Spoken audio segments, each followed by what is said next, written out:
श्री स्वामी समर्थ महाराज की जय। हे स्वामी गुरुवर्य, तुमचा कृपा आशीर्वाद कृपादृष्टी सदैव आमच्यावर निस्सीम राहू देत। तुमच्याबद्दलची श्रद्धा सदैव आमच्या मनात वास करू देत। तुम्ही जे काही आमच्यासाठी कराल ते आमच्यासाठी योग्यच असेल हे आमचा तुमच्यावर दृढ विश्वास आहे। तो कधीही ढळू देऊ नका। सगळ्यांचं कल्याण करावे, काय चुकलं असेल तर माफ करावे। तुमचा वरद हस्त सदैव आमच्या मस्तकावर असू देत आणि आमचे मस्तक सदैव तुमच्या चरणी लीन असू देत। हे स्वामी भक्तांनो, तुमचे या चॅनेलमध्ये खूप खूप स्वागत आहे।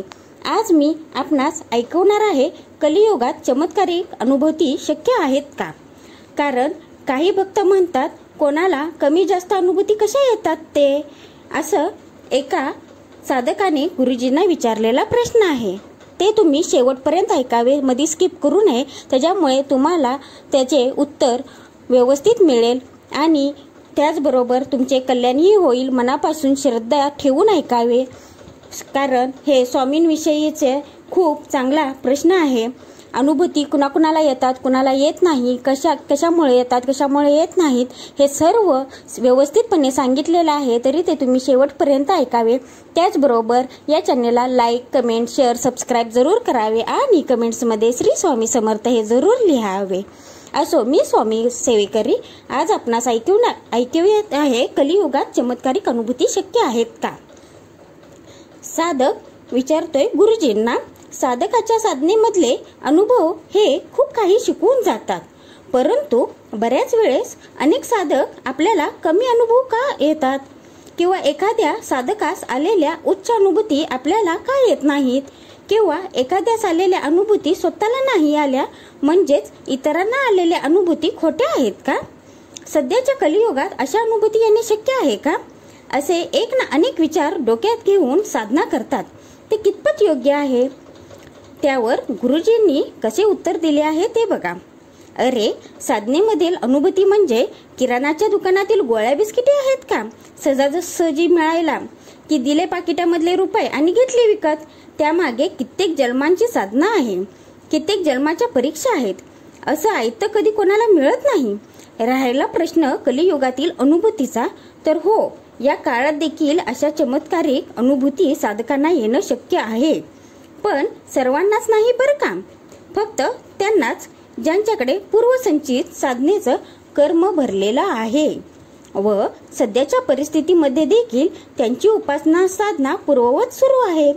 तुझे स्वामीच तर हे सर्व खेळ खेळतात, फक्त दरवेळेस त्यांची रूपे वेगवेगळी असतात।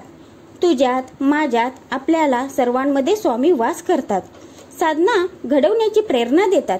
पूर्वसंचित साधनेची या क्षणात कोणालाही कल्पना नसते, पण म्हणून आपली साधना काहीच झालेली नाही असे नव्हे। योग्य वेळेस योग्य आचरणाने योग्य साधनेद्वारे साधक साधनेला लागतो।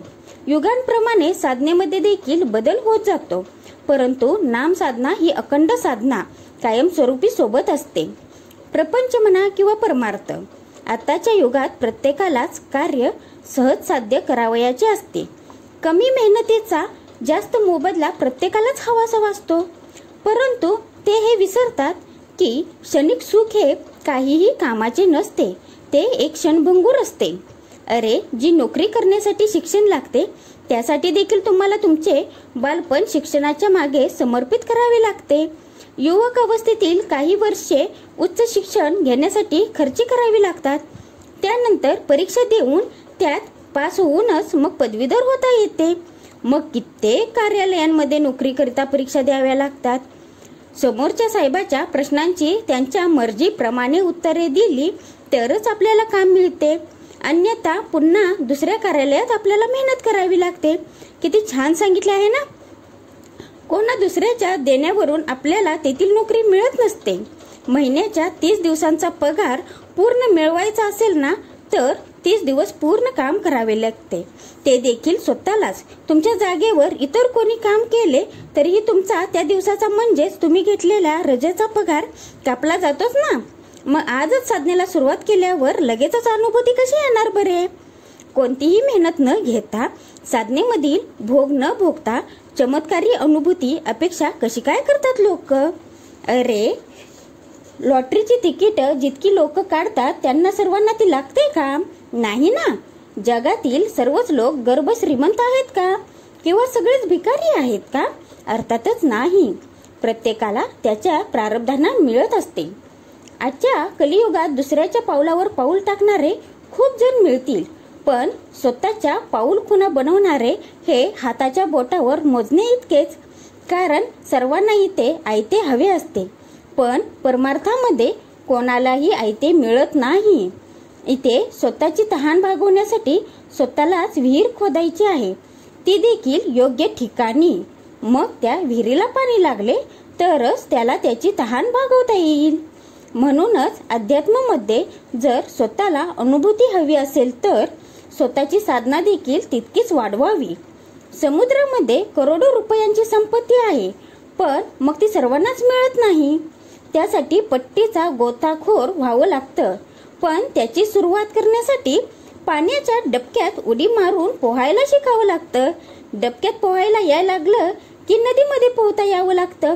इथे देखील जमलं तर समुद्राच्या काठापाशी पोहण्याचा सराव करत करत हळूहळू आत सरकावं लागतं. त्याचे मुख्य कारण म्हणजे समुद्र देवता बाहेरून आलेले स्वतःजवळ काही ठेवत नाही, सर्व काही बाहेर परतवून लावते. आणि समुद्रामध्ये पोहायचे म्हणजे प्रवाहाच्या विरुद्ध दिशेने प्रवास करणे होय, जे सोपे नसते.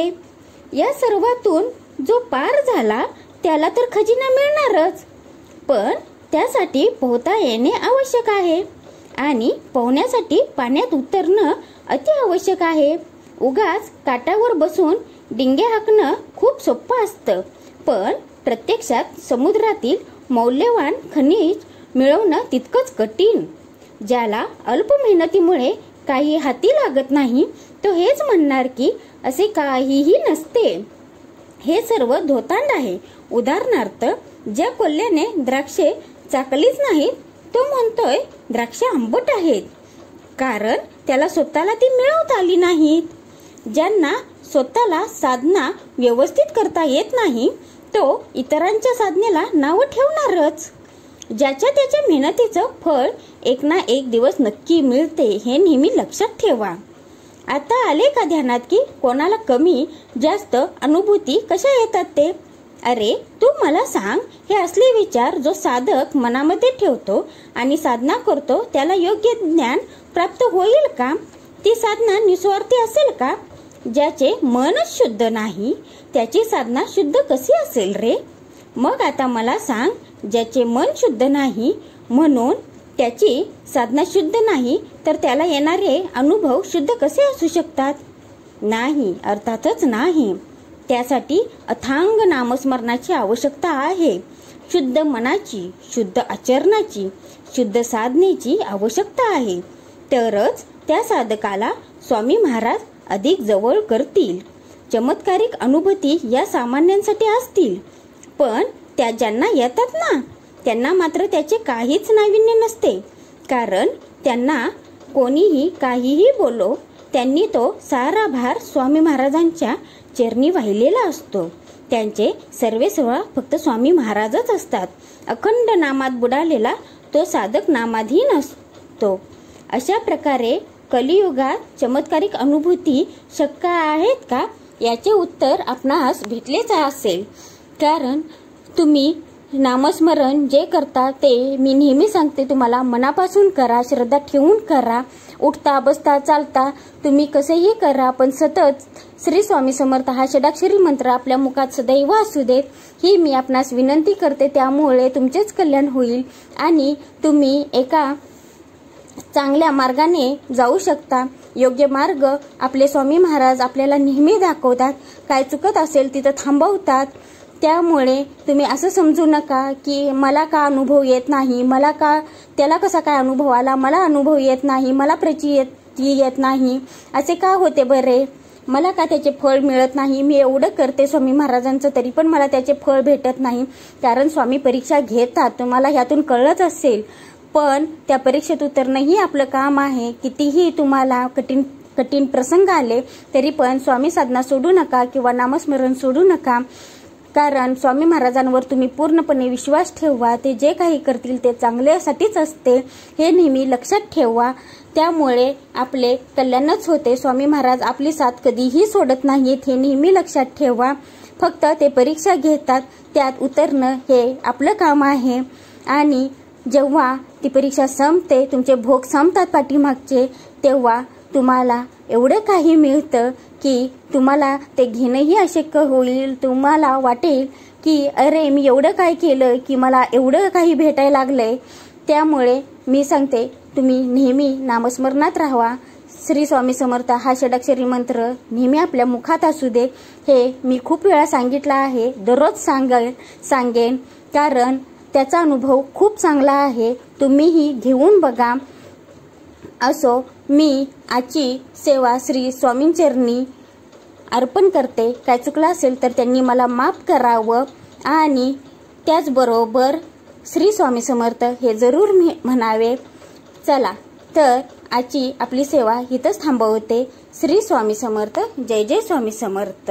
श्री स्वामी समर्थ.